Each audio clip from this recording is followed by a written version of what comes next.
How would you define the concept of God as a father?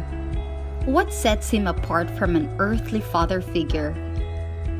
God's love knows no bounds. His compassion, wisdom, and grace are limitless, making him a father beyond comparison.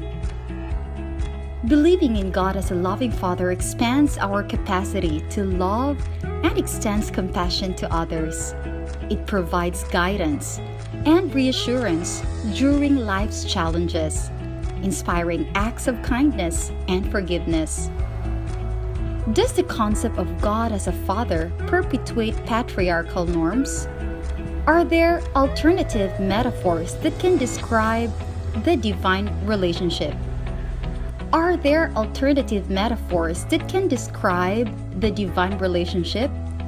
While the father metaphor is commonly used, we should recognize that God transcends gender. As a loving disciplinarian, God teaches us personal responsibility and accountability through divine justice. We experience growth and transformation within His unwavering love. How does the belief in God as a father bring comfort, security, and sense of belonging? Understand the extraordinary love in God, a father like no other. Today on Good Morning Pastor.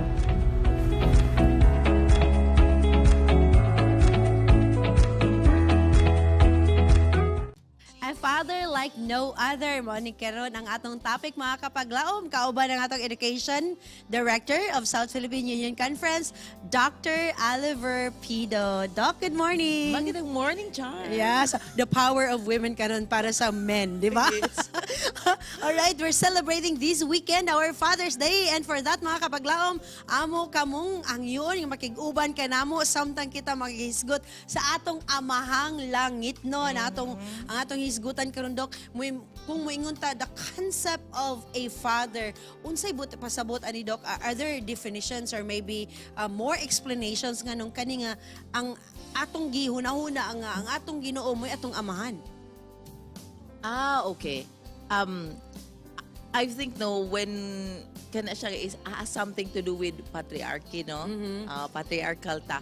The major religions sa world nato like Judaism, Christianity, and Muslim, patriarchal kasi we deem our God as male. Nainana Dok, no? Ato pa rin pangutana later. Yes. So, ang imong question is, unsay naka-attribute sa Ginoo nganong matawag mo nato siya nga amahan. Amahan nganong dili inahan. Ngano ay nana. Dili ba na siya kung sa ato ang mga babae? Ingon ang mga scholars nganong naging amahan dili inahan.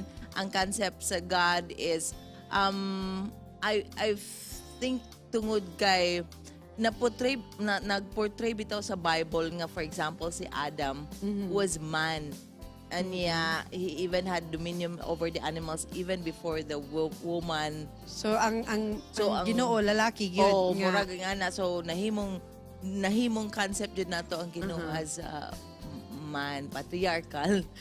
Sa unsang paagi Dok nga sa atong nakatabang ba siya sa ato ang pag-understand sa mga butang sa mahimutang sa atong pagkinabuhi ba sa unsang paagi nga ang pagdumdum nga ang atong Ginoo atong amahan nakatabang na siya kung kinsa kita karon. Okay.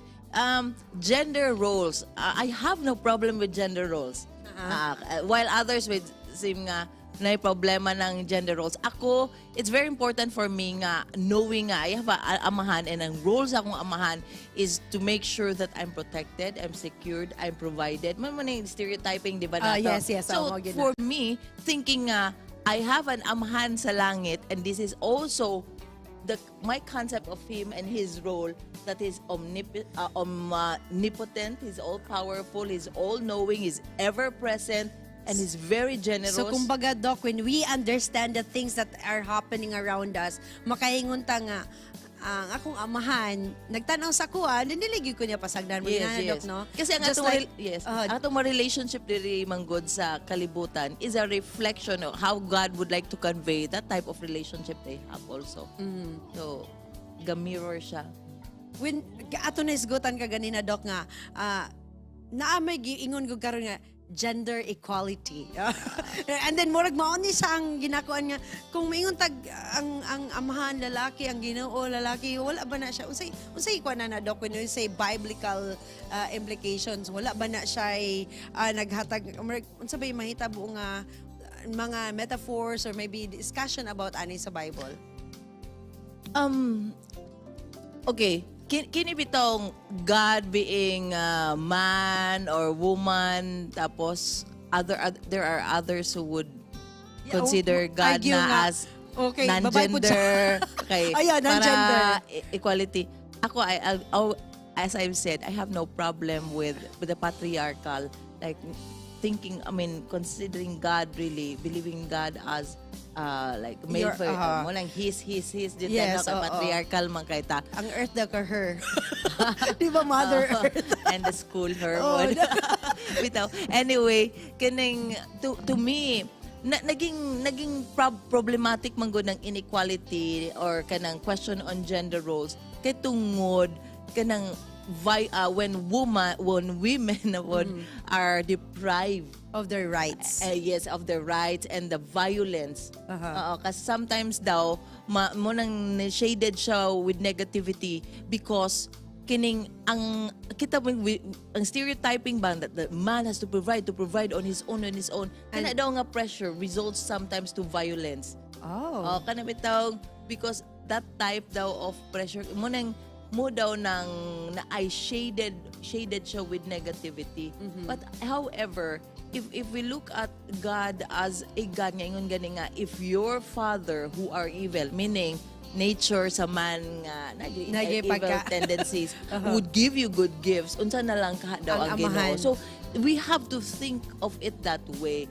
Nga I hope that we look at the father, the concept of father as someone who would think of the welfare of his children foremost and not as a person nga tungod sa iyang power and dominance would bring about violence over women and children. Naay Doc ba nga most fathers daw are the disciplinarians sa sulod sa balay.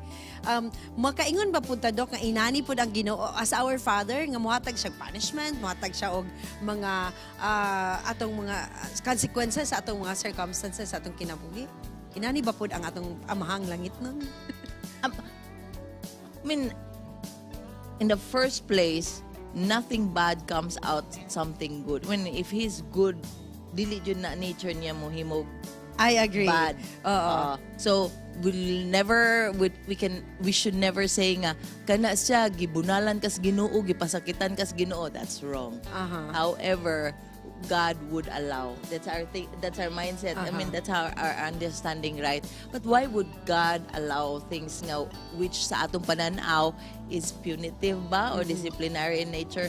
Because sometimes it's His way of kanang taming us down according to what His plans are for us. Yes, putting us right back into track. Murag parya ba sa papa sa atong balay nga nagwalda sa kwarta so kuha ko gamay yung baon. One way of taming us to what they project us to be. Doc, there are a lot of us today nga siguro nawad ag paglaom or siguro naghunauna sila nga asa nun akong papa na akong amahang langit nun nagtanaw pa ba nako karon, what would you tell them?